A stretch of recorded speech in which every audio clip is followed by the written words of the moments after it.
एक हमारे सब्सक्राइबर हैं, उन्होंने पूछा है कि सर, हमारी जिंदगी में पहले से सब कुछ तय है।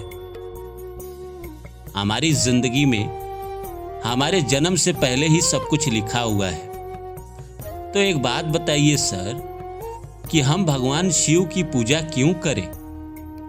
हम किसी भी भगवान की पूजा क्यों करें? अगर हमारे जिंदगी में जो कुछ भी हो रहा है, अगर होना ही है, तो हम भगवान की पूजा करें ना करें, वो तो होके ही रहेगा। जी, आप बिल्कुल सही सोच रहे हैं। भगवान की पूजा करने से ना करने से आपका किस्मत नहीं बदलेगा।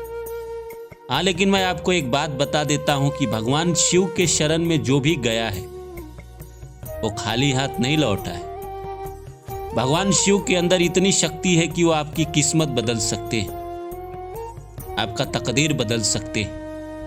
ना अरबपति तो आपको लखपति तो बना ही सकते हैं।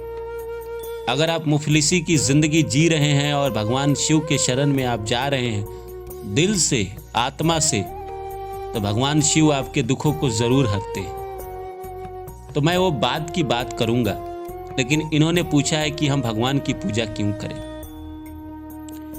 कोई भी इंसान इस दुनिया में भगवान के पास मतलब के लिए ही जाता है।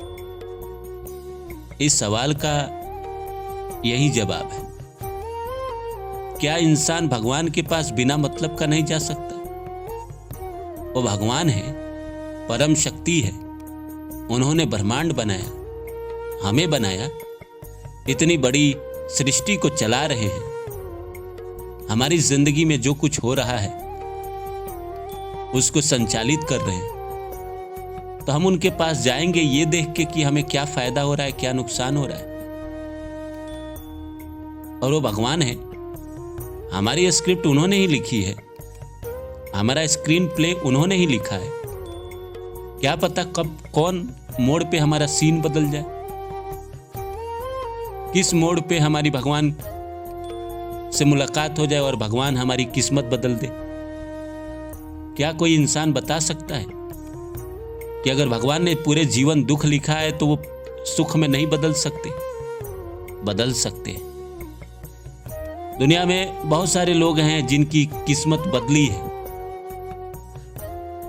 वाल्मीकि जी को देख लीजिए, पूरी जिंदगी वो लूट मार करते रहे, लोगों को डराते रहे, लेकिन बाद में कैसे बदल गए? क्या आ गए उनके अंदर परिवर्तन? उनका दिशा बदल गया, भगवान से मुलाकात हो गई। अंगुलीमाल डाकू को ही देखिए ना, जब भगवान बुद्ध से मिले उसके बाद उनकी जिंदगी ही बदल गई। लोग इस दुनिया में बदल जाते हैं। भगवान के शरण में जाकर एक बुरा आदमी अच्छा आदमी बन जाता है। अगर आप बुरे राह पे चल रहे हैं तो भगवान के शरण में जाने के बाद अच्छे मार्ग पे आप आ जाते हैं। भगवान के अंदर इतनी शक्ति है, इतनी शुद्ध एनर्जी है कि वह आपको, जो आपके अंदर जो नेगेटिव ऑरा है वो उसको खत्म कर देते हैं और आपके अंदर पॉजिटिव ऑरा भरना शुरू कर देते हैं। और एक दिन जब आप पूरी तरह से पॉजिटिव ऑरा से भर जाते हैं तो आपकी जिंदगी में चमत्कार घटना शुरू हो जाता है।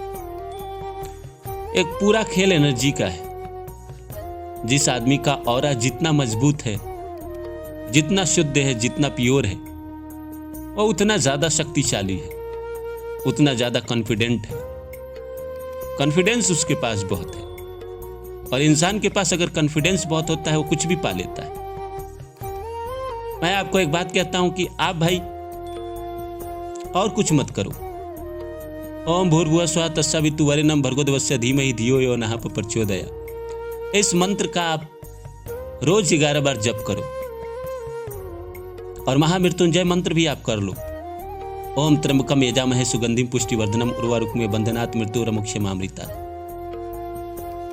अगर आप इन दोनों मंत्रों को अगर आप जीवन में अब ज्यादा नहीं 100 दिन करके देखो ना, आप कह रहे हो कि क्या होता है, हम भगवान शिव की पूजा क्यों करें?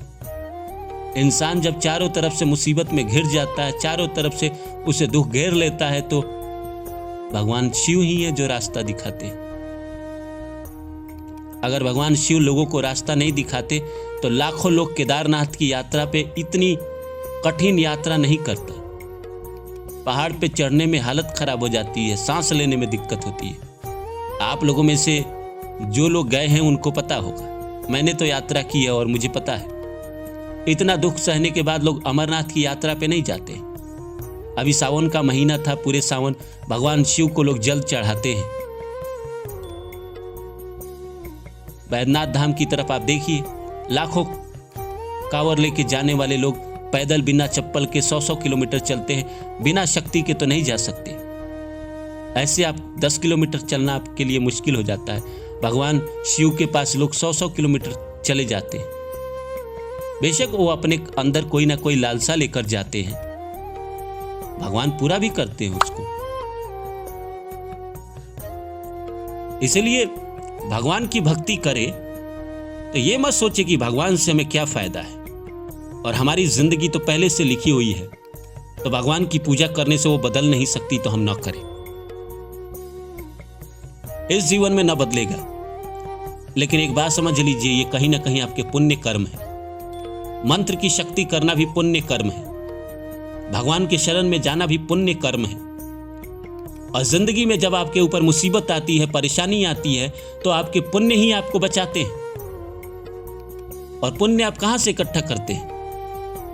लोगों को कुछ देते हैं, लोगों की मदद करते हैं, भगवान के शरण में जाते हैं, भगवान की पूजा करते हैं, भगवान का नाम जप करते हैं, यही तो पुण्य है। नाम जप में इतनी शक्ति है कि वो आपकी जिंदगी बदल सकते हैं। मैंने 2 मंत्र आपको दिए, एक गायत्री मंत्र और एक महामृत्युंजय मंत्र। ये करके देखिए आप, जिंदगी ना बदली तो मेरा चैनल देखना छोड़ दीजिएगा। आप इसे रेगुलर करें। सुबह में स्नान वगैरह होने से बाद, सुबह में फ्रेश होने के बाद आप बैठिए और इसको 11-11 बार करिए और भगवान को धन्यवाद दीजिए कि आपको जिंदगी में जो कुछ मिला उसके लिए। देखिए चमत्कार कैसे नहीं होते हैं, चमत्कार होते हैं दोस्तों। भगवान हमारी पुकार सुनते हैं, वो हमारी किस्मत बदलते हैं, लोगों के बदले हैं। भगवान ने लोगों की किस्मत बदली है, आपके भी बदलेंगे। पर क्या आपके अंदर दिल से पुकारने की ताकत है ईश्वर को? आप तो पहले ही सवाल कर रहे हैं कि जब जिंदगी में सब कुछ पहले से ही तय है तो हम भगवान की पूजा क्यों करें? भगवान की पूजा क्या मतलब के लिए किया जाता है? वो तो दिल से किया जाता है, सुकून से किया जाता है। आप पार्टी जो करते हैं क्या मतलब के लिए करते हैं? आप जो घूमने जाते हैं कहीं क्या मतलब के लिए जाते हैं? आप किसी लड़की या लड़के से घंटों बात करते हैं क्या मतलब के लिए करते हैं? दुनिया में हर काम क्या आप मतलब के लिए करते हैं? तो जब हर काम मतलब के लिए नहीं करते हैं तो ईश्वर की पूजा, भक्ति या नाम जाप करना या मंत्र करना, क्या इसका मतलब होना चाहिए? फायदा हो तभी करेंगे। मैं मानता हूं कि इस दुनिया में जब तक इंसान को किसी चीज का फायदा ना हो तब तक वो करता नहीं है। लेकिन मैं आपको यकीन दिलाता हूं दोस्तों, भगवान के शरण में अगर आप जा रहे हैं, भगवान की पूजा पाठ कर रहे हैं, उनका नाम जाप कर रहे हैं, मंत्र कर रहे हैं जो मैंने आपको दिया, या और भी मंत्र हैं, हनुमान चालीसा ही पढ़ रहे हैं, दुर्गा सप्तशती ही कर रहे हैं, फायदे तो होते हैं दोस्त। अगर फायदे नहीं होते तो लाखों करोड़ों लोग नहीं करते। फायदे होते हैं। अगर आप चाहते हैं कि जिंदगी में आपको फायदा हो तो आप करिए, आपको जरूर मिलेगा। सोच के मत करिए कि हाँ करेंगे तो फायदा ही होगा। आप करिए, जब प्रकृति को लगेगा कि हाँ इसको आप देना चाहिए तो आपको वो दे देंगे, और बिना झिझक के देंगे। लाखों लोगों को उन्होंने दिया है, करोड़ों को दिया है, अरबों को दिया है, तो आपको क्यों नहीं देंगे? आप उनके दुश्मन तो नहीं सही, ईश्वर का कोई दुश्मन नहीं है। हमारे ऐसे कर्म है प्रारब्ध के जो हमारे जीवन में ऐसे लिखे हुए हैं और हमें ऐसे जिंदगी जीना पड़ रहा है। हमारे जिंदगी में सफलता नहीं मिल रही है, परेशानी है, तो तो हमारे अपने कर्म हैं, लेकिन हम इसको बदलने की कोशिश करेंगे अपने कर्मों के द्वारा, मंत्रों के द्वारा, ईश्वर के शरण में जाकर, लोगों की सेवा करके। उम्मीद करता हूं मेरी बातें आप लोगों को अच्छी लगी होगी। आज इनका जन्मदिन है, परस सिंह का जन्मदिन की बहुत बहुत बधाई। आप लोगों का भी जन्मदिन हो तो मुझे मैसेज करें, मैं विश करूंगा।